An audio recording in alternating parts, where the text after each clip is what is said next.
Opo, mag-i-skincare po ako ngayon. Kaya po, panoodin nyo na lang po ng hanggang dulo.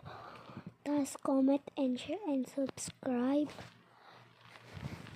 And ano kasi guys, yan po yung pangpaputik ko sa akin skincare.